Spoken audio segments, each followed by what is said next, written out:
सोचिए, phone table पर रखा है और अचानक से लगातार बजने लगता है। स्क्रीन पर एक के बाद एक लगातार ओटीपी यानी सिक्योरिटी कोड्स फ्लैश हो रहे हैं। आज हम जिस स्रोत सामग्री का विश्लेषण करने वाले हैं वो इसी डिजिटल चक्रव्यूह के इर्द गिर्द घूमती है। एक ऐसी दुनिया में जहां डिजिटल लेनदेन हमारी रोजमर्रा की आदत बन चुकी है, वहां अचानक आई ये कोड्स की बाढ़ किसी के भी पसीने छुड़ा सकती है। तो चलिए आज की इस चर्चा में हम इसी उलझन को सुलझाते हैं और सिक्योरिटी, स्कैम्स और इसके अचूक समाधानों को गहराई से समझते हैं।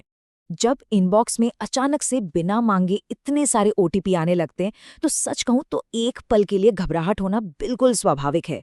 दिमाग में सबसे पहला ख्याल यही आता है कि क्या अकाउंट हैक हो गया है या किसी ने पहचान चुरा ली है। ये डर बिल्कुल जायज़ भी है क्योंकि हमारी पूरी जिंदगी आजकल फ़ोन में ही सिमटी है। लेकिन पैनिक करने से पहले इस पूरी टेक्नोलॉजी की बुनियाद को समझना बहुत ज़रूरी है कि आखिर ये मैसेजेस आ क्यों रहे हैं। अब वैसे तो हम सब जानते हैं कि ओटीपी क्या है, एक वन टाइम पासवर्ड। लेकिन इसे एक डिजिटल घर के सबसे मजबूत ताले की तरह सोचिए। एक ऐसा ताला जो बहुत ही कम समय के लिए काम करता है और वो भी सिर्फ एक बार।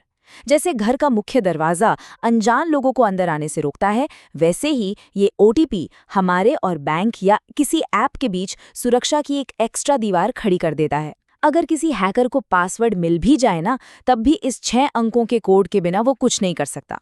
तो चलिए सबसे पहले इस ओटीपी की बाढ़ को डिकोड करते हैं और समझते हैं कि इसके पीछे के हानिरहित और खतरनाक कारण क्या-क्या हो सकते हैं। देखिए, हर बार डरने की जरूरत नहीं होती। कई बार वजहें बिल्कुल नॉर्मल और हानिरहित होती हैं। जैसे हो सकता है कि बैकग्राउंड में कई अलग-अलग ऐप्स पर एक साथ काम चल रहा हो, या फिर कोई पासवर्ड रिकवरी की जा रही हो। और हाँ, तकनीकी खामियां या एसएमएस रूटिंग में देरी, ये तो बहुत आम है। कई बार नेटवर्क की दिक्कत से मैसेजेस सर्वर में अटक जाते हैं और जैसे ही नेटवर्क आता है सारे कोड्स एक साथ इनबॉक्स में गिरते हैं। तो इन स्थितियों में तो सब कुछ नॉर्मल है। लेकिन असली पैंच यहाँ फंसता है। अगर बिना कुछ किए लगातार भारी मात्रा में कोड्स आ रहे हैं तो रुक जाइए। ये खतरे की बहुत बड़ी घंटी है। इसे सीधे तौर पर फिशिंग का प्रयास माना जा सकता है। इसका सीधा सा मतलब ये है कि हैकर्स उस डिजिटल दरवाजे को तोड़ने की जी तोड़ कोशिश कर रहे हैं।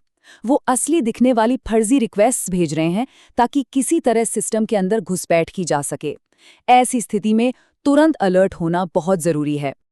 अब इस खतरे की मानवीय कीमत क्या होती है?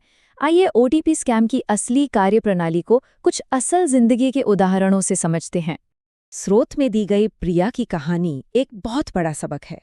होता क्या है, एक दिन घर पर एक डिलीवरी पर्सन आता है, एक ऐसा पार्सल लेकर जो कभी ऑर्डर ही नहीं किया गया। जाहिर है पार्सल लेने से मना कर दिया जाता है। तब वो व्यक्ति कहता है, ठीक है, मैं ऑर्डर कैंसिल कर देता हूँ, बस कैंसिलेशन के लिए एक ओटीपी बता दीजिए।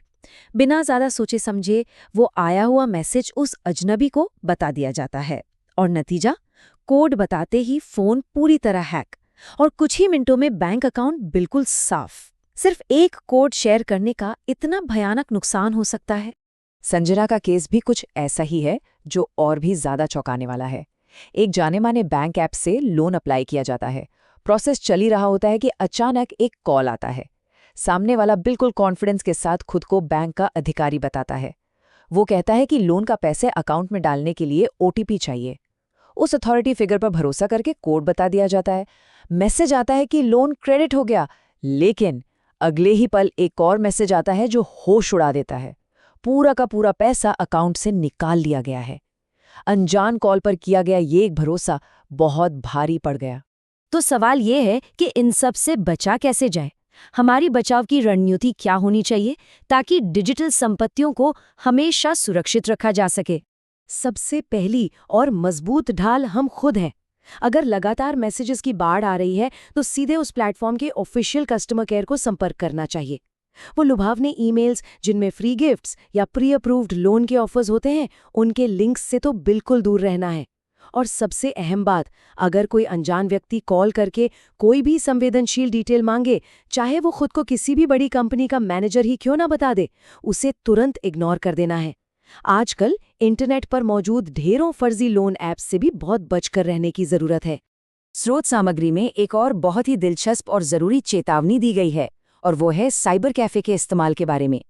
आधार अपडेट करना हो, नौकरी का फॉर्म भरना हो या कोई और जरूरी काम, अक्सर लोग साइबर कैफे का रुख करते हैं। लेकिन सच ये है कि डेटा चोरी के मामले में ये जगह सबसे ज्यादा रिस्की होती हैं।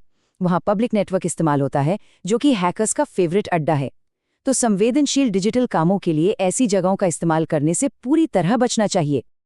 आप जरा वेबसाइट्स की सुरक्षा को देखते हैं। ब्राउज़र में एड्रेस बार पर गौर किया है कभी? वहाँ HTTP या HTTPS लिखा होता है। देखने में बस एक S लेटर का फर्क लगता है ना? लेकिन असल में ये S सिक्योरिटी का सबसे बड़ा हथियार है। HTTP का मतलब है एक असुरक्षित कनेक्शन, मतलब डेटा चोरी का खुला रास्ता, जबकि HTTPS में जो S है वो डेटा को एन्क्रिप्ट करके सुरक्षित रखता है और OTP धोखाधड़ी को रोकता है। तो आगे से किसी भी साइट पर अपनी डिटेल्स डालने से पहले ये S जरूर चेक करना चाहिए।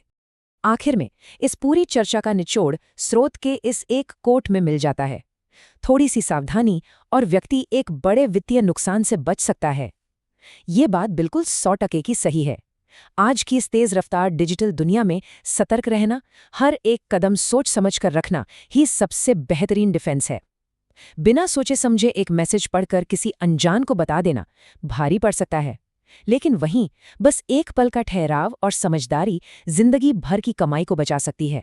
इन सभी जानकारियों और असल जिंदगी की कहानियों को देखने के बाद इस चर्चा को हम एक बहुत ही गहरे सवाल पर छोड़ते हैं। सोचकर देखिए, क्या हमारे डिजिटल दरवाजे वास्तव में पूरी तरह बंद है?